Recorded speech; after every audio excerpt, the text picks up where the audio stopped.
quwwata illa billah. Salatu wassalamu ala Rasulillah wa ala alihi wa sahbihi wa mawala. Rabbi shrah li sadri wa yassir li amri wa hlul 'uqdatam min lisani yafqahu qawli. Allahumma faqihna fid din wa 'allimna ta'wil. Allahumma zidna ilman nafi'an wa rizqan thayyiban wa amalan mutaqabbalan. Allahumma la tu'akhidna in nasina aw akhtana wa la tahmil 'alaina isran kama hamaltahu 'ala alladziina min qablina. Amma ba'du.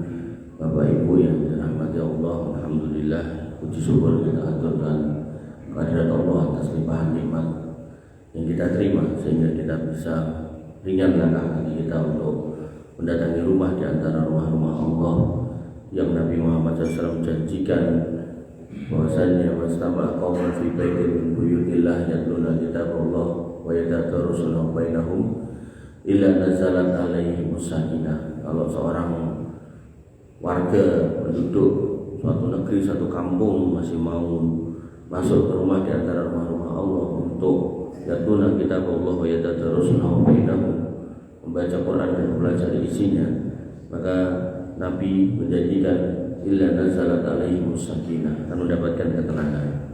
Dan ketenangan ini tentu ketenangan yang hakiki, karena akan tercabutnya keraguan atau kejahilan atau ketidakpahaman kita tentang banyak hal yang akan terjawab dengan majelis ilmu.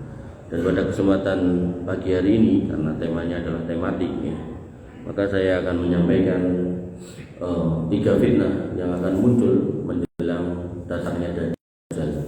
Dan tugas jenengan nanti tinggal menjawab, wis dadi apa rumah, sudah ada apa belum, sudah kejadian apa belum. Nah, Bapak Ibu yang dirahmati oleh Allah Subhanahu wa taala, dalam kitab Sunan Abu Dawud hadis nomor 704 disebutkan an Abdillah bin Umar, dari Abdillah bin Umar, dari putranya Umar bin Khattab. Qala berkata, utan Rasulullah sallallahu alaihi wasallam, kami dulu pernah dengan Nabi sallallahu alaihi wasallam menyebutkan sejumlah fitnah. Kalau bahasa Indonesia itu fitnah itu tuduhan tanpa bukti, bahasa Indonesia. Tapi kalau bahasa Arab, fitnah itu sesuatu kejadian yang tidak mengenakkan kalau ditimpa atau menimpa kita, apakah kepada fisik, harta, ataukah lebih-lebih agama. Dan yang agama ini yang lebih digarisbawahi, karena kalau kena ke fisik sama badan mungkin masih bisa disabari, tapi kalau sudah agama, banyak orang yang tidak menyadari. Nah, itu yang bahaya nih, menyadari. Makanya ada fitnatus subhat sama fitnatus syahwat. Fitnah syahwat itu orang terjerumus dalam dosa besar. Biasanya orangnya sadar kalau itu salah. Wong mendem niku biasanya sadar nek niku kleru. Biasanya, kecuali sing wis terbiasa kan. Artinya nek tukang mendem ya dhek wis ra rumangsa kleru gitu kan. Bahkan mungkin bangun tidur ya kudu mendem. Mangan pun wong liya ngombene banyu putih dhek ciu gitu nek perlu gitu kan. Nah, iku nek pun nganggo kata tukang mendem, tukang main, tukang zina itu biasanya ya sudah terbiasa gitu. Nah, tapi yang paling bahaya itu fitnatus subhat. Bagaimana orang itu terjerumus dalam pemahaman yang keliru. Nah, dan dia nggak sadar, biasanya seneng malah.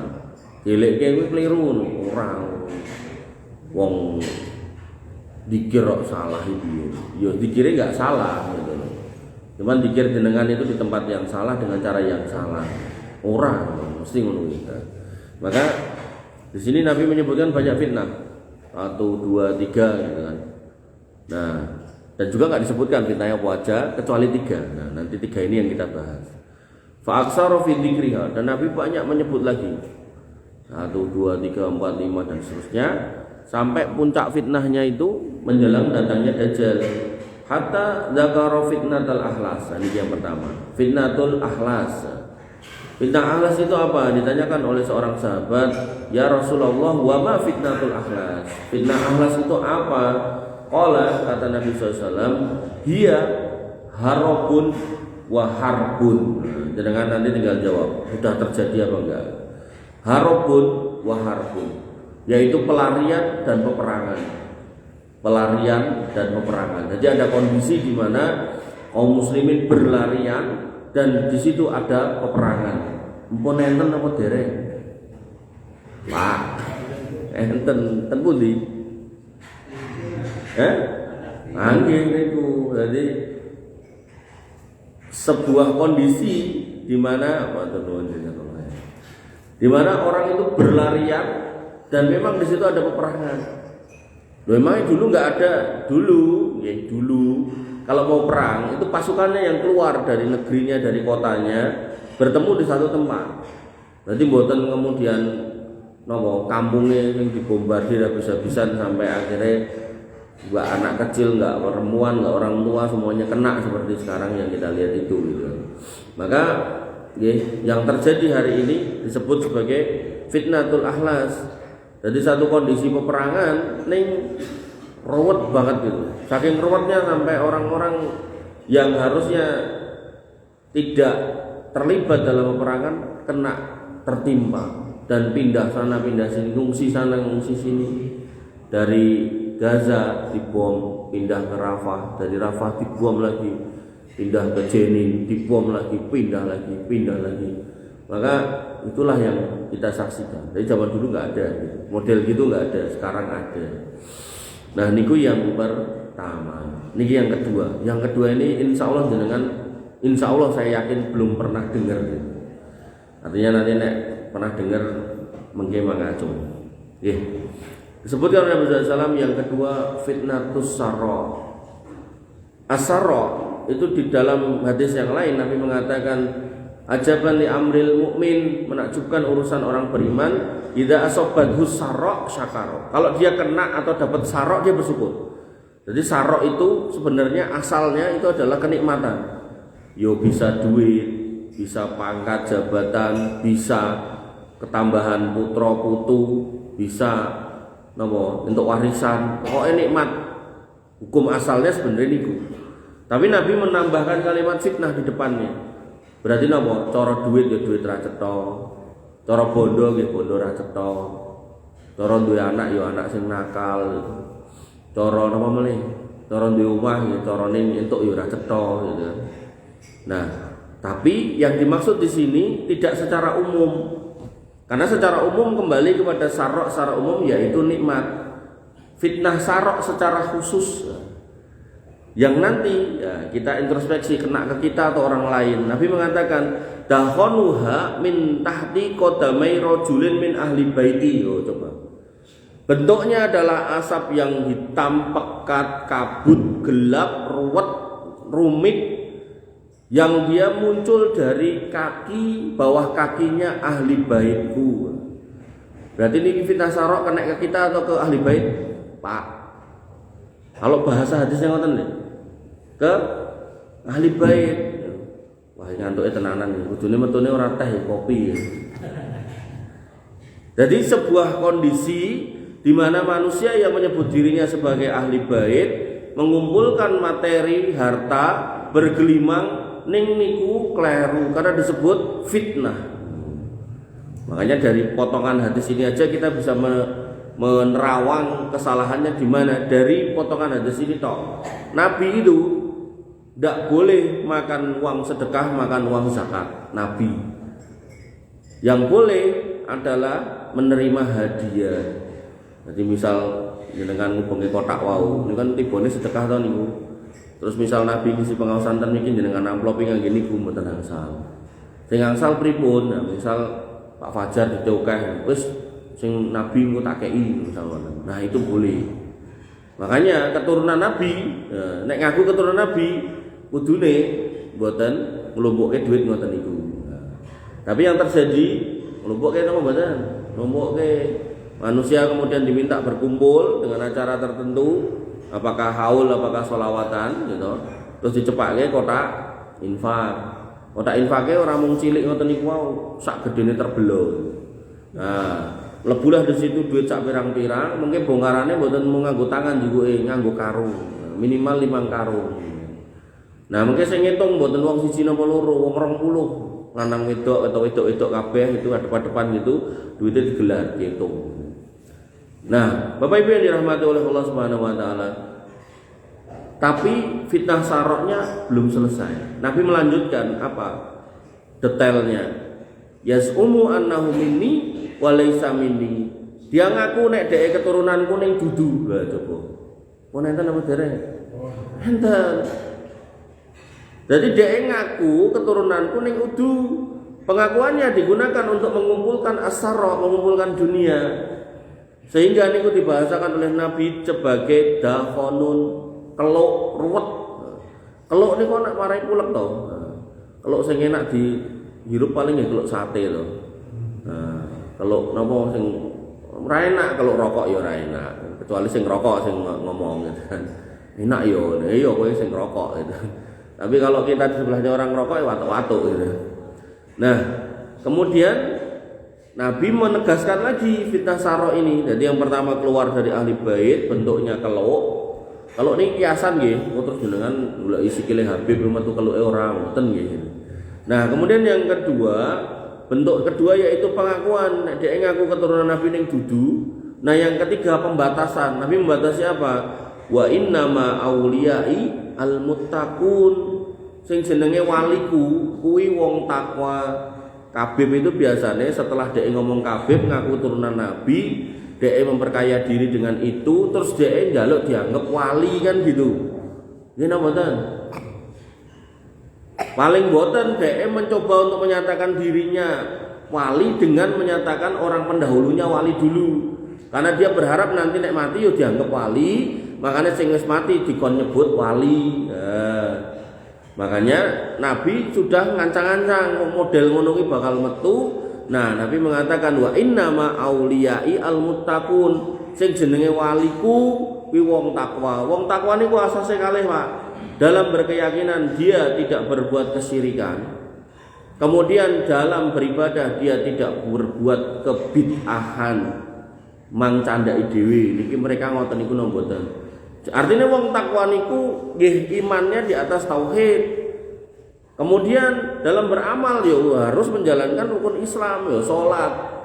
Iki waliullah lho. Sing ra nglamben kuwi, oh iki waliullah. Lah salat ora? Ora. Wong dek edan lho. Edan waliullah piye to?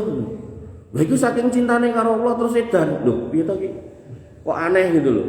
Artinya kalau ada statement ngoten niku coba jenengan tuh merenung dulu, jangan kemudian langsung Masya Allah. Terus akhirnya tangannya disaut, dicucuk. Parah meleh enten sing napa cantangnya disaut, dicucuk. Untung ora geblak ning wong edan ini. Nah, dan itu luar biasa mengerikan. Jadi mengaku mencintai Allah berlebihan sampai akhirnya edan. Niki enggak mungkin. Kita sepakat kalau yang paling cinta pada Allah niku Nabi, gitu. Rasulullah sallallahu alaihi wasallam, gitu. Gitu mboten? Nate Nabi edan. Nate mboten? Mboten. Nek Nabi dilokke wong edan, nate sering. Tapi Nabi sebagai personal enggak pernah gila, sama sekali enggak pernah. Bahkan sampai disebutkan wa innaka la ala khuluqin adzim. Akhlakmu ki mulya, gede, agung. Wong sing akhlake mulya niku wong edan apa wong waras? Waras nek wong edan gene ngamuk. Ya toh, wong edan niku sosok ngising sak nggon-nggon. Berarti kan enggak punya akhlak. Wong edan niku bebas gitu loh. Tapi nek Nabi mboten, orang yang berakhlak mulia bahkan paling mulia. Makanya kalau kemudian ada kalimat saking mencintai terus edan, kok iso kok gitu loh. Logika di mana gitu. Dan para ulama akidah sepakat dalam kitab-kitab akidah. Jadi kalau beberapa masjid itu ngajarkan akidah. Ini kalau urutkan itu. Jadi ada sekitar 16-an kitab, tapi baru saya ajarkan 4 sampai 5 mungkin. Itu semua sepakat setelah Nabi Muhammad itu orang paling mulia Abu Bakar, Umar, Utsman, Ali. Saya enggak sepakat ngomong Syiah itu ya ngawur. Nah, maka 4 orang ini enggak ada satupun yang sampai meninggal itu ngedan.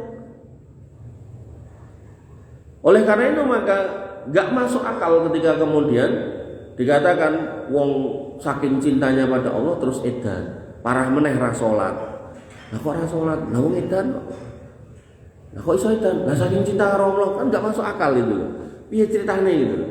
Bahkan parah lagi ada yang kemudian enggak edan tapi kemudian cepat dipaksakan sebagai wali ini enggak salat. Wali, oh. Lah kok ora tau salat ngono, ora tau ketok ning masjid. Masjidnya beda ning Mekah gitu. Jenengan nate maca riwayat Nabi itu nek ten Madinah salat zuhur mlayu ten Mekah ngono. Nate. Mboten nate toh. Artinya ketika kita mau menerapkan suatu kasus pada manusia kekinian, jenengan cek dulu bagaimana praktek Nabi SAW. Kalau Nabi pernah melakukan itu, manusia setelahnya mencontoh, bagus. Tapi kalau Nabi nggak pernah melakukan itu, manusia setelahnya kok aneh-aneh, bahkan lebay, maka itu hati-hati, itu masuk kategori TBC, tahayul bid'ah khurafat. Dan itu pengantar pada kesyirikan, dan syirik itu adalah penyebab gagalnya manusia masuk surga selama-lamanya. Jadi orang yang akan terjatuh dari sirat itu ada 4. Yang pertama orang kafir, dengan pun kertos, yaitu orang yang tidak beragama Islam. Kemudian orang munafik, orang yang mulutnya kaya wong Islam ning atine anyel karo Islam.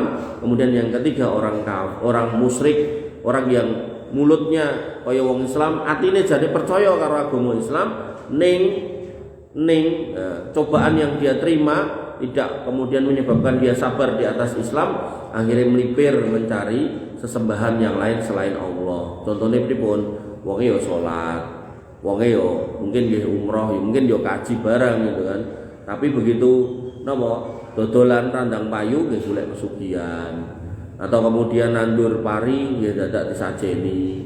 Atau mungkin ke laut nyari ikan ya dadak buat das kebu gitu kan. Dan semisal-semisalnya wonten niku orang-orang musyrik. Nah, Bapak Ibu yang dirahmati oleh Allah Subhanahu wa taala, fitnatus sarra. Jadi khususon buat ahlu bait atau orang yang ngaku, dan yang ngaku dikembalikan pada pengakuannya ada 2, yaitu kalau dia memang keturunan Nabi tapi nggak sesuai dengan Nabi, itu pengakuannya batal.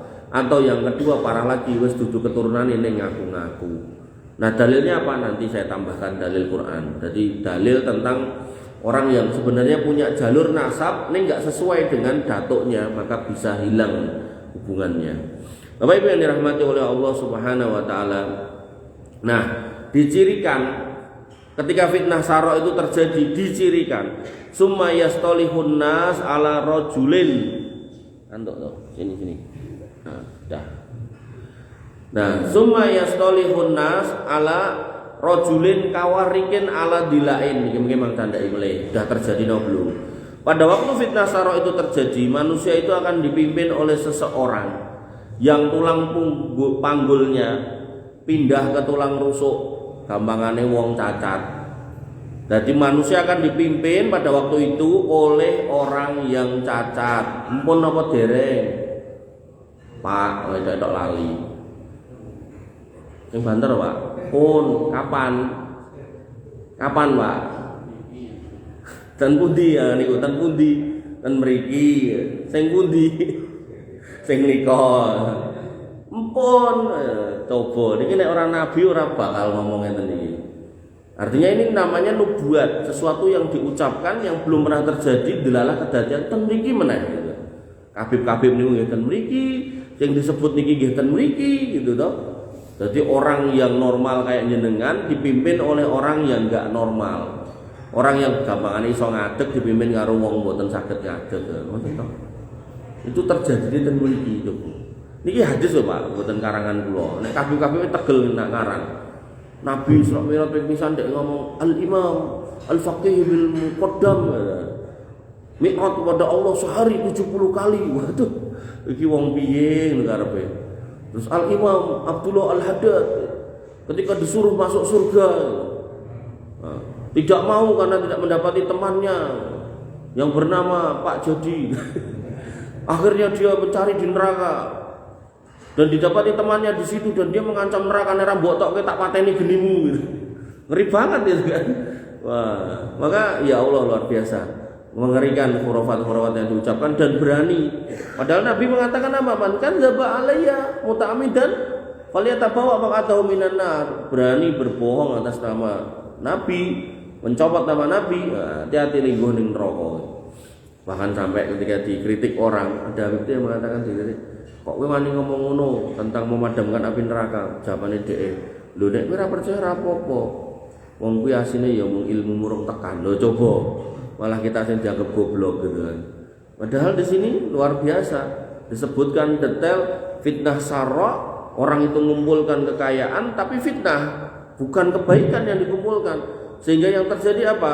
Dia adalah keruwetan muncul dari kaki mereka, dan mereka ngaku keturunan Nabi tapi bukan. Dan Nabi sudah menyatakan yang namanya wali-waliku itu orang bertakwa, dan orang takwa itu harus di atas akidah yang lurus dan harus di atas ibadah yang benar gitu. Bukan kemudian malah nyponsori yang aneh-aneh ngoten niku. Makanya jenengan dapati tawah-tawah niku nek napa dalam posisi kedudukan sosialnya itu tinggi gitu kan. Wah, dite sak pirang-pirang, nebasi lemah kan semanggi gitu kan. Terus biyen mungkin pas gawe hadroh awal-awal mungkin tarifnya mung 1 yuta 2 yuta. Niku Habib Syekh niku paling ora ya nek ra 200 yuta megah mangkat gitu. Maka hal-hal seperti itu nggih, jangan dilihat sebagai sebuah kenikmatan ketika bentuknya adalah harta yang banyak. Jenengan harus melihat iki entuke carane piye. Hampir mirip dengan orang yang korupsi. Wong nek korupsi dite mesti akeh gitu kan. Pemeneh niku napa 300 triliun vonisnya 6 tahun. Itu nganti banyak orang ngayal, coba 300 triliun aku kayak sak miliar ae aku gelem di penjara setahun coba. Jadi banyak orang menghayal pengen entuk dengan cara di penjara setahun gitu kan. Nah, Bapak Ibu yang dirahmati oleh Allah Subhanahu wa taala. Niku fitnah yang kedua. Fitnah yang ketiga, summa fitnatud duhaima. Jadi fitnah al-ahlas, as-sara, kemudian duhaima. Nah, duhaima niku luwih parah lagi. Kenapa? Karena la tada'u ahadan min hadhil ummah illa latomat hulat matan. Tidaklah meninggalkan umat ini kecuali kita itu kena. Jadi nek tadi sing kena mung ahli bait tok. Kalau yang pertama akhlas tadi yang kena nggih orang yang ada di tempat konflik dalam hal ini yang kita lihat di Palestina. Kalau yang kedua asara itu yang kena nggih cuman wong sing ngaku ahli bait niku wau. Nah, yang ini kena ke kita semua. Apakah yang di medan perang, apakah yang ahli bait yo cek kena, apakah kita yang bukan siapa-siapa, ini bukan ahli bait, bukan di medan perang yo tetap kena. Nah, kila dikatakan kepada Nabi SAW, ingkodot, apakah kalau fitnah ini sudah terjadi selesai ya Rasul? Kata Nabi, tamadat, terus nyusul fitnah berikutnya terus menerus gak berhenti. Nah, bentuknya apa? Nabi menyebutkan bahkan fitnah ini punya efek. Kalau yang fitnah akhlas efeknya niku ada pembunuhan, ada kematian. Kalau fitnah sarro efeknya niku ahli bait niku ditewkeh gitu kan.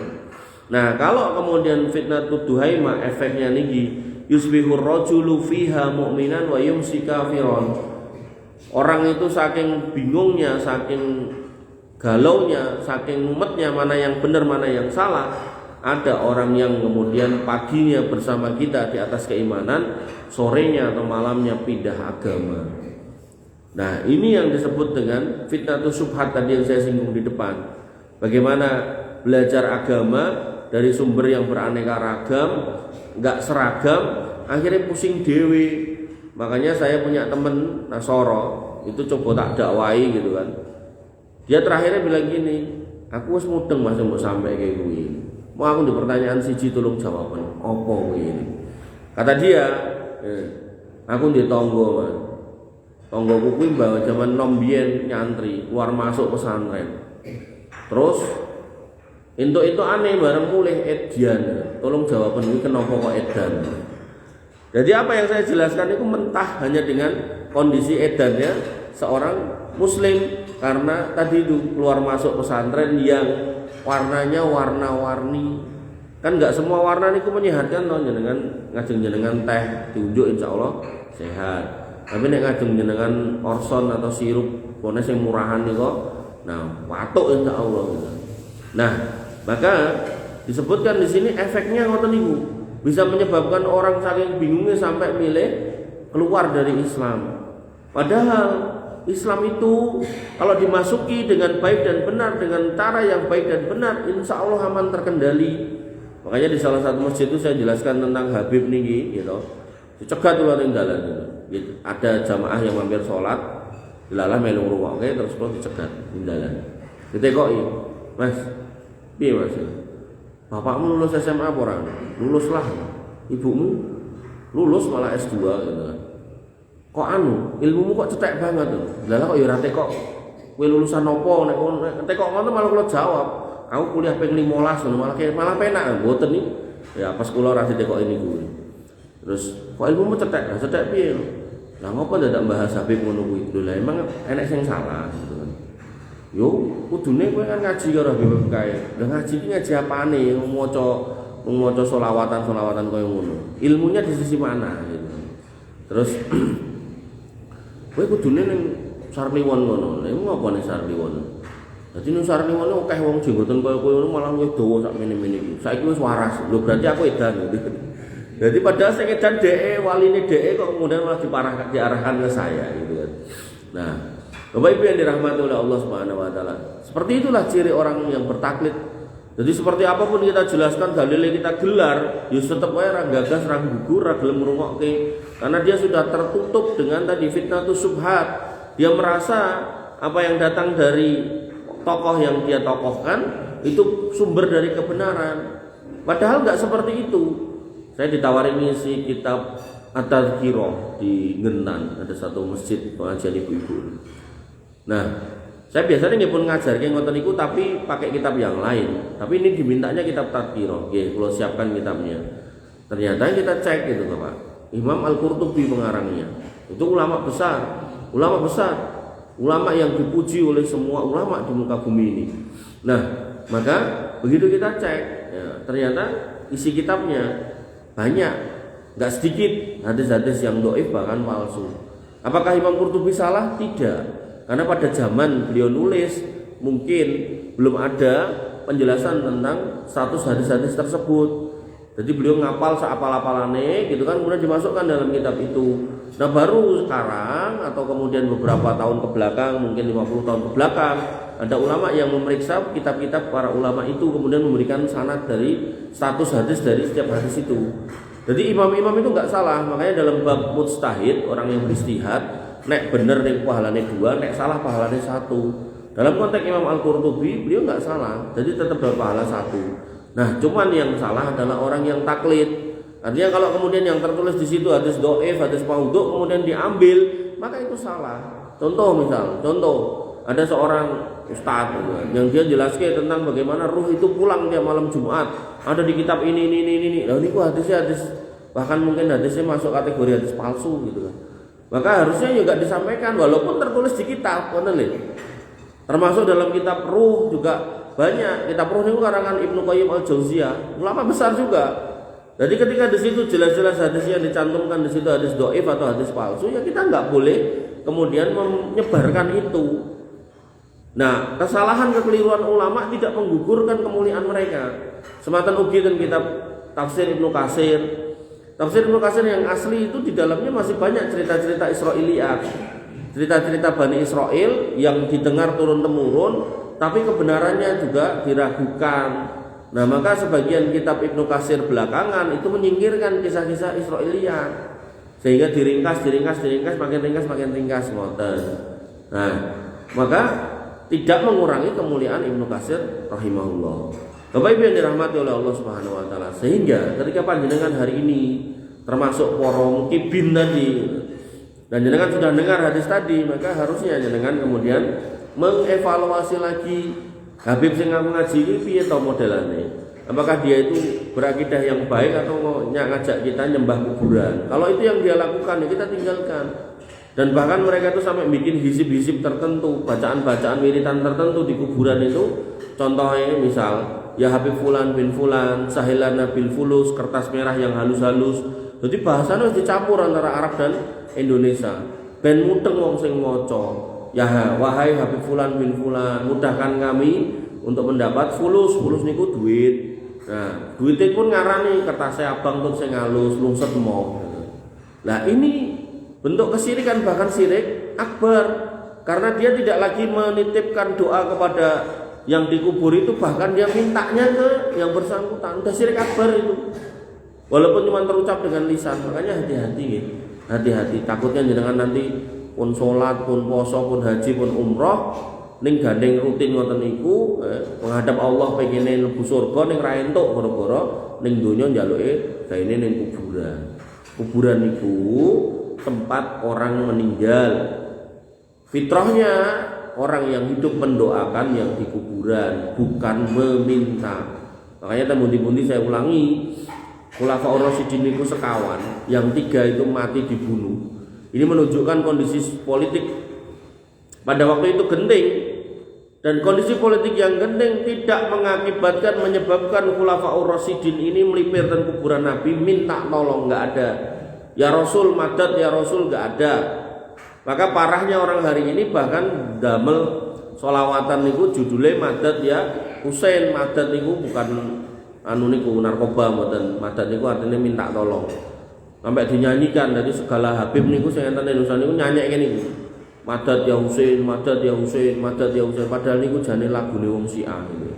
Maka kita harus paham kondisi-kondisi seperti itu. Jangan sampai angger bahasa Arab ya terus koyo-koyo sholawatan, padahal jane lagu percintaan wong lanang kali wong wedok. Ya Habibi, ya Habibi. Niku ten Arab niku sing nyanyi ra klamben, Pak gitu. Jadi ra klamben ngoten niku, dadi pating cotot ngoten niku. Maka enggak selalu nggih, itu semua adalah ujian kepada Nabi SAW. Jadi kan harus ngerti, nek enggak ngerti ya mendingan rasa melu-melu. Nah, kembali ke fitnah Ad-Duhaimah. Nah, puncaknya hatta yasirun nas ila kustotoin. Saking mumetnya orang, maka orang itu akan bingung sampai akhirnya ada yang keluar dari Islam, dan yang tersisa itu kelompok manusia yang terbagi dua, terbelah dua. Kustotin imanin lanifakofi, yang setengahnya adalah orang yang beriman tanpa kemunafikan. Jadi yang nggak selamat tadi saya baru nyebutin orang kafir, yang kedua orang munafik, kemudian orang musyrik, yang keempat orang fajir. Orang fajir ini pelaku dosa besar tapi nggak tobat, digawa mati ten akhirat. Nah nanti bisa jadi diampunkan oleh Allah Subhanahu wa taala waktu dihisab atau di mizan. Tapi kalau di situ nggak diampuni, maka bisa setelahnya mendapat syafaat Nabi. Kalau di situ nggak dapat, maka mau nggak mau ya dia harus bertanggung jawab dan akhirat, dicuci di akhirat. Kalau dia masih punya iman, walaupun kecil, dia akan diselamatkan dan dimasukkan ke dalam surga. Jadi kita nggak mengatakan kekal di neraka. Tapi kalau yang 3 pertama, orang kafir, orang munafik, orang musyrik, kekal di neraka, nggak akan pernah keluar. Nah, di sini disebutkan pada saat itu terjadi fitnah alasan pun, fitnah sarok pun. Nah, fitnah Duhaimah niki kita nanti kita cek gitu kan.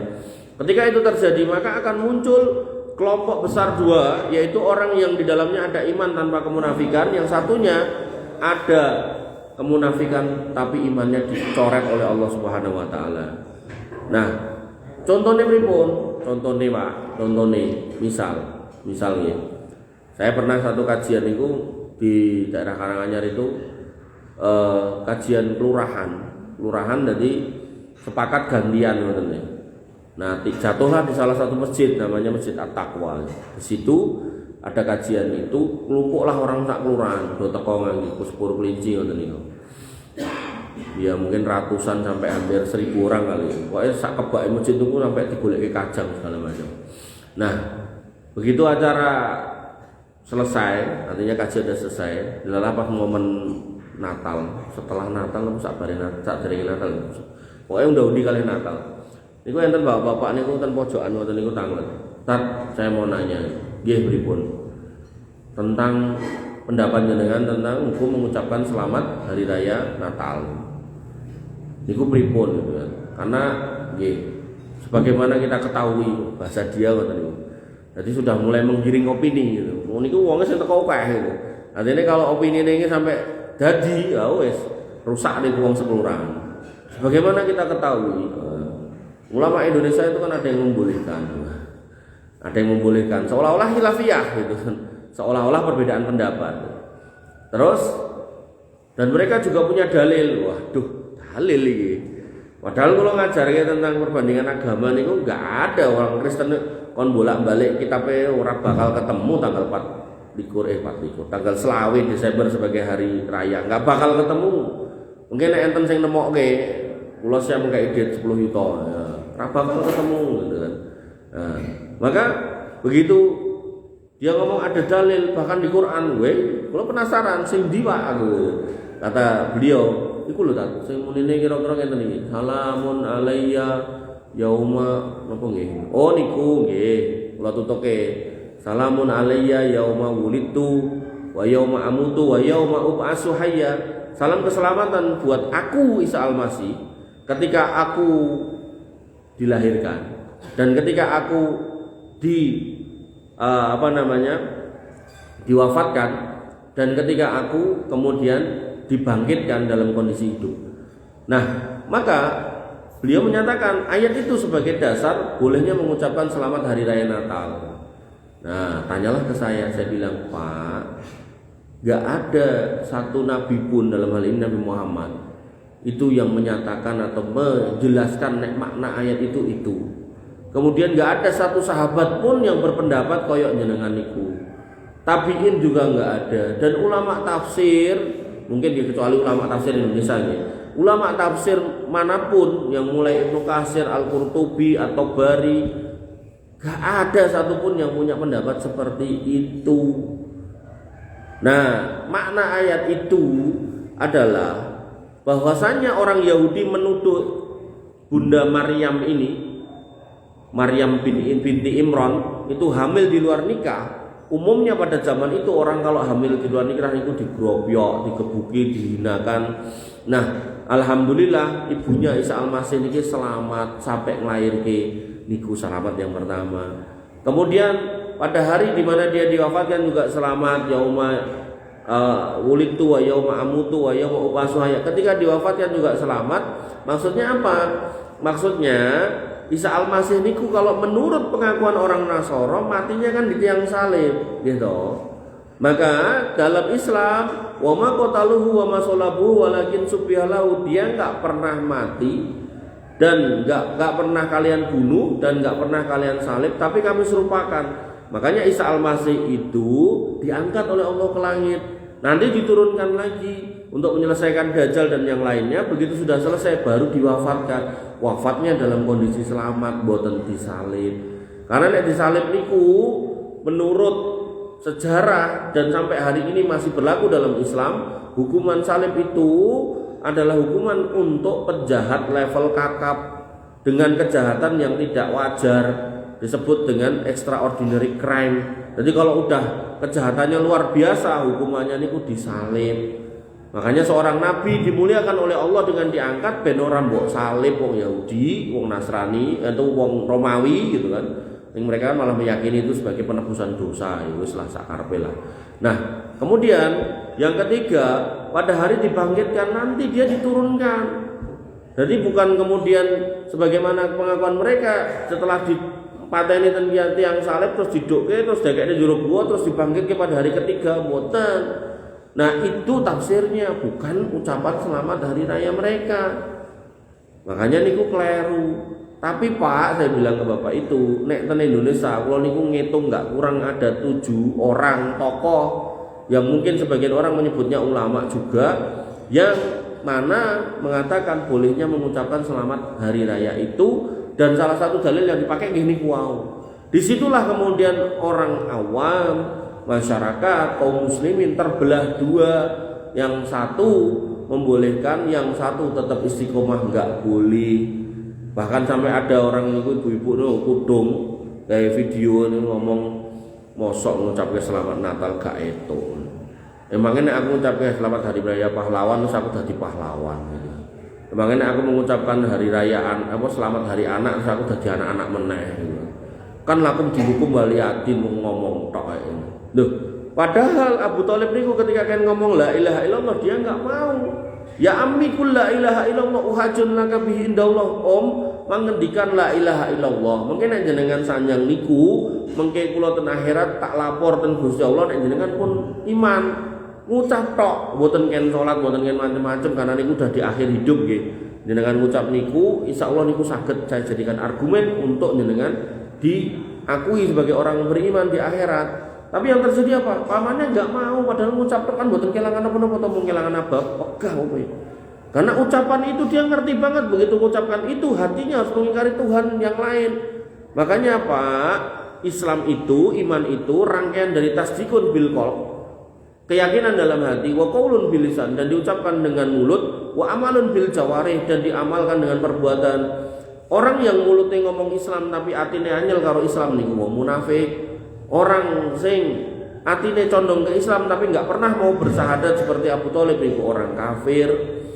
Orang yang kemudian hatinya condong ke Islam, mulutnya condong ke Islam juga, tapi amal perbuatannya condong ke Tuhan yang lain, itu namanya orang musyrik. Ketika hatinya condong ke Islam, ngerti pilihannya Islam, dia ngerti Islam itu bener, omongannya ya omongan orang Islam, ning kelakuane seneng berbuat dosa besar, itu namanya orang fajir. Orang munafik, orang kafir, orang musyrik masuk neraka kekal selama-lamanya. Orang fajir akan dicuci oleh Allah Subhanahu wa taala. Apakah diampuni ketika di padang mahsyar, ataukah diampuni ketika tahapan hisab atau mizan, atau diberikan syafaat Nabi SAW ketika tahapan pembagian syafaat, atau kalau itu enggak semua dapat, maka kemungkinan yang terakhir dia dicuci di neraka. Makanya ada penghuni neraka terakhir, ada penghuni surga terakhir. Yaitu siapa penghuni surga terakhir? Yaitu orang yang masuk neraka dengan dosa yang sedemikian rupa, tapi enggak mendapat ampunan di padang mahsyar, enggak mendapat ampunan di yaumul hisab wa mizan, dan tidak mendapat ampunan saat pembagian syafaat. Tapi dia harus bertanggung jawab di neraka, dicuci sampai gosong, tapi dia masih punya iman. Walaupun sekecil biji zarah dikeluarkan. Begitu kemudian dikeluarkan, dimasukkan ke sungai kehidupan, dihidupkan lagi, ditumbuhkan lagi dengan bekas-bekas neraka yang masih kelihatan, bisa dilihat oleh orang di surga. Enten ulama sing menyebut kulitnya gosong, enten ulama sing menyebut enten stempelnya tulisannya jahannamiyun gitu kan. Nah, maka ketika dia diperintahkan oleh Allah Subhanahu wa taala idhab fadkhulil jannah, mlebu surga, ana lunga mlebu surga, maka karena ning donya gaweane ngeyel kosak-kosik, dikon salat kosik, kon ngene kosik, kon leren mendem kosik, pokoke anggere apa wae kosik. Maka begitu di akhirat gari mlebu surga, dia sampai di depan pintu surga, tinggal mengetuk pintu surga, malaikat akan membukakan pintunya dan mempersilakan dia masuk. Maka dia enggak mau mengetuk pintu surga. Dia menghayalkan nek surga niku pun kebak, mergone ning donya biasane nek telat ora uman gitu. Cak piknik jam 8, metune jam 9. Pikirane wah mesti wis kebak, bise, ngadeg lah segala macem gitu kan. Nah, padahal jane tanggane tese ngenteni dikeki kursi wong dhek telat bayar kan ngoten to. Tanggane nggih toko sing pangerten to. Senajan napa telat ya tetep dinteni gitu. Nah, maka dia balik, ya Allah, menurut saya surga kebak. Ora bali yo lunga ora blani mlebu meneh gitu. Lunga mlebu, mangkat sampai depan pintu surga, menghayalkan lagi surga kebak, balik lagi. Kemudian yang ketiga, niki nek kita wis anyel to. Jadi misalnya enten wong dikon mangan pisan wegah pindho wegah ping 3 ya wis gen rasah malah utuh pangananku kan ngoten to. Kayak edit pisan wegah pindho wegah ping 3 ya wis wegah ya wis malah utuh duitku kan ngoten to. Nah, Allah ndak. Kenapa? Karena Allah itu Ar-Rahim. Jadi Ar-Rahman Allah itu di dunia dibagikan 1% untuk semua makhluk, sampai wong kafir korupsi 300 triliun itu manan gitu, ten donya. Tapi ten akhirat boten 99% hanya untuk orang beriman. Maka sampai orang beriman yang seperti itu sing wis nganyeli kaya ngono kuwi niku tetep ken balik melih. Dan bahasa yang ketiga bukan cuman lunga mlebu boten. Tapi nak Allah mengatakan kowe mlebu langsung mlebu. Ning jero wis ngenteni kowe kenikmatan 10 raja donya. Dadi jenengan nek ningali raja ten donya niki, niku sing paling sugih sinten? Misal jenengan ten pikiran jenengan Raja Salman, wis Salman ping 10 gitu kan. Terus ditambahi meneh kenikmatan berikutnya, apa yang mbok minta dikasih, apa yang mbok ngen-ngen dituruti, dikai bonus meneh bidadari loro. Nah nek wong kaya ngono kei loro, nek jenengan mboten ngoten niku insyaallah dikai luwih akeh gitu. Ngoten nggih. Bapak Ibu yang dirahmati oleh Allah Subhanahu wa taala. Kesimpulannya, ya, Nabi menutup kalimat atau hadis ini tentang 3 fitnah ahlas, kemudian Sarah dan Duhaimah. Nabi mengatakan, fa idza kana lakum, nek telu iki wis kedadean pas kowe urip gitu kan. Fantadirud dajjal min yaumihi aw min ghadi. Nek ana dajjal, nek ora dina kuwi metu ya sesuk. Artinya kalau jenengan hari ini mboten nemoni dajjal, dajjale dereng medal, mengki dalu jenengan sare. Nah, jenengan sampai pas ajeng sare niku mau mikirke ketoke sesuk nek aku tangi barangkali dajjal metu. Nah, kok sesuk tangi mboten metu, sesuke meneh, dan seterusnya. Karena bahasa Nabi sudah di ujung tanduk, semua tanda ini sudah ada. Dan dari sekian fitnah, puncaknya tiga ini menjadi indikator Dajjal itu makin dekat. Dan Dajjal itu akan mengajarkan sesuatu yang bertentangan dengan akidah, yaitu minta disembah sebagai Tuhan dan menunjukkan keistimewaan yang sebagian mereka sekarang hari ini menyebutnya sebagai karomah, nih sebenarnya dudu, sebenarnya sihir gitu kan, atau bisa mabur lah segala macam. Sampai ada Habib itu ngomong, Habib Fulan bin Fulan itu ngelumpuknya anak-anaknya, terus uji ilmune mboten yang hafalan Quran atau hadis, tapi Fulan tir mabur, Fulan tir mabur, Fulan tir mabur, sampai yang terakhir yang paling bontot namanya Habib As-Saqaf, mabur sampai akhirnya plafonnya jebol, akhirnya dapat gelar As-Saqaf. Saqaf itu artinya plafon, jadi Habib plafon gitu. Maka itulah khurafat yang hari ini sudah mulai bermunculan dalam rangka menyambut Dajjal yang akbar. Nanti nek teko tenan, orang-orang sing gaene goleki ngoten niku mesti bakal melu. Karena apa? Karena selalu mengindikasikan kesaktian keilmuan orang itu adalah melalui kesaktian. Jadi makin soleh orang berarti makin sakti kan. Udah mulai kayak gitu kan muncul toh. Makanya muncul Mama Gufron gitu kan. Bisa ngomong karo malaikat, ngomong karo setan, ngomong karo semut, ngomong karo awan, ngomong karo gunung, ngomong karo kabeh kalimatnya padha, inna maqoli. Padahal niku nek jenengan goleki ten ayat maqoli atau ning hadis maqoli mboten enten kata-kata maqoli niku. Maqoli niku artinya gorengan. Mboten enten gorengan ten hadis kali ning ayat. Wabillahi mengatakan mugi-mugi menjadi pencerahan buat kita semua. Mugi-mugi Allah menjaga panjenengan semua di atas akidah yang baik dan benar yang lurus, sampai kemudian Allah wafatkan kita di atas akidah yang benar tersebut. Niki didongani napa mboten? Nggih. Monggo kita tutup dengan doa panjenengan aminkan. Mudah-mudahan pertemuan ini tambah berkah dengan doa-doa yang kita panjatkan. Bismillahirrahmanirrahim. Alhamdulillahirabbil alamin. Hamdan sakirin, hamdan naimin, hamdan yuafi ni'amahu wa yukafi mazidah. Ya Rabbana lakal hamdu kama yanbaghi li jalalika wa 'azimi sultanik. Rabbana lakal hamdu anta nurus samawati wal ardi wa man fihinna wa lakal hamd. La ilaha illa anta subhanaka inna kunna minadh dhalimin. Wa illam taghfir lana wa tarhamna lanakunanna minal khasirin. Allahumma ighfir lil muslimina wal muslimat wal mu'minina wal mu'minat al ahya'i minhum wal amwat innaka sami'un qaribun mujibud da'wat wa ya qadiyal hajat. Rabbana zalamna anfusana wa illam taghfir lana wa tarhamna lanakunanna minal khasirin. Rabbana ighfir lana dhunubana wa li ikhwanina alladhina sabaquna bil iman wa la taj'al fi qulubina ghillan lil ladzina amanu rabbana innaka ra'ufur rahim. Rabbana ighfir lana dhunubana wa li walidina warhamhum kama rabbawna shighara. Allahumma ighfir lahum warhamhum wa'afihim wa'fu anhum wa akrim nuzulahum wa wasi' madkhalahum waghsilhum bil ma'i was-salji wal barad. Allahumma ij'al quburahum rawdan min riyadil jinan wa la taj'al quburahum khufaran min khufarin niran. Allahumma ij'alhum min ahlil jannah wa la taj'alhum min ahlin nar. Ya arhamar rahimin, irhamna faghfir lana ma qaddamna wa ma akharna wa ma a'lanna wa ma asrarna wa ma anta a'lamu bihi minna. La ilaha illa anta subhanaka inna kunna minadh dhalimin. Wa illam taghfir lana wa tarhamna lanakunanna minal khasirin. Allahumma inna nas'aluka al-huda wat-tuqa wal-afafa wal-ghina. Allahumma inna nas'aluka ilman nafi'an wa rizqan thayyiban wa 'amalan mutaqabbalan maqbulan. Allahumma inna nas'aluka al-huda wat-tuqa wal-afafa wal-ghina. Ya Hayyu ya Qayyum bi rahmatika nastaghits aslih lana sa'nana kullahu wa la takilna ila anfusina tarfata 'ain. Rabbana hab lana min azwajina wa dhurriyyatina qurrata a'yun waj'alna lil muttaqina imama Allahumma ij'alna muqimina shalah wa min dhurriyyatina rabbana wa taqabbal du'a. Allahumma ij'al hadzal baladan aminan mutma'innan warzuq ahlahu minas samarati wajnubna wa banina an na'budal asnam. Allahumma aminna fi awtanina wa aslih a'immatana wa ulata umurina. Allahumma aslih awladana wa aslih azwajana wa aslih aba'ana wa ummahatana wa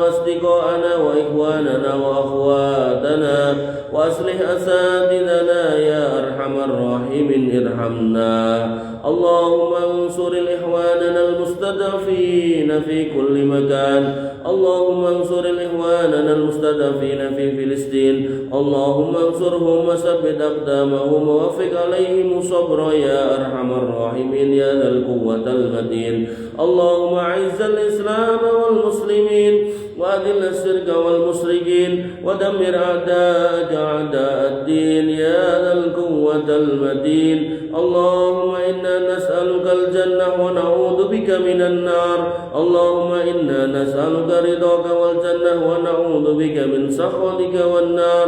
اللهم إنا نسألك الجنة وما قرب إليها من قول وعمل ونعوذ بك من النار وما قرب إليها من قول وعمل.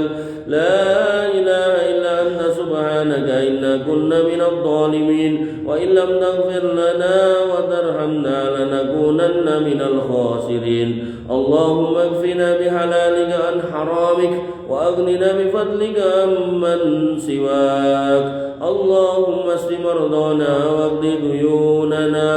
اللهم أكثر أموالنا وأكثر أولادنا وبارك لنا فيما أعطيتنا يا خير الرازقين يا ذا الجلال والإكرام. ربنا آتنا ما وعدتنا على رسلك ولا تخزنا يوم القيامة إنك أنت السميع الدعاء إنك لا تخلف الميعاد. اللهم أرنا الحق حقا وارزقنا اتباعه وأرنا الباطل باطلا وارزقنا اجتنابه. اللهم اهدنا الصراط المستقيم صراط الذين أنعمت عليهم غير المغضوب عليهم ولا الضالين آمين. ويا مقلب القلوب ثبت قلوبنا على دينك ويا مصرف القلوب صرف قلوبنا إلى طاعتك. اللهم إنا نعوذ بك من فتنة المحيا والممات ونعوذ بك من فتنة القبر وعذاب القبر ونعوذ بك من فتنة المسيح الدجال ونعوذ بك من عذاب جهنم. اللهم إنا نعوذ بك من الربا ونعوذ بك من الزنا ونعوذ بك من الدين وغلبة الدين وقهر الرجال ونعوذ بك من المأسام والمغرم يا غني يا حميد. اللهم إنا نعوذ بك من سوء الأخلاق ونعوذ بك من الشرك ونعوذ بك من الظلم والنفاق ونعوذ بك من الكفر والرياء والسمعة ونعوذ بك من سوء الخاتمة ونسألك يا خير الرازقين حسن الخاتمة. اللهم ارزقنا حسن الخاتمة. اللهم ارزقنا حسن الخاتمة. ربنا آتنا من لدنك رحمة وهيئ لنا من أمرنا رشدا. ربنا آتنا ما وعدتنا على رسلك ولا تخزنا يوم القيامة إنك أنت السميع الدعاء إنك لا تخلف الميعاد. ربنا آتنا في الدنيا حسنة وفي الآخرة حسنة وقنا عذاب النار وقنا عذاب النار وقنا عذاب النار.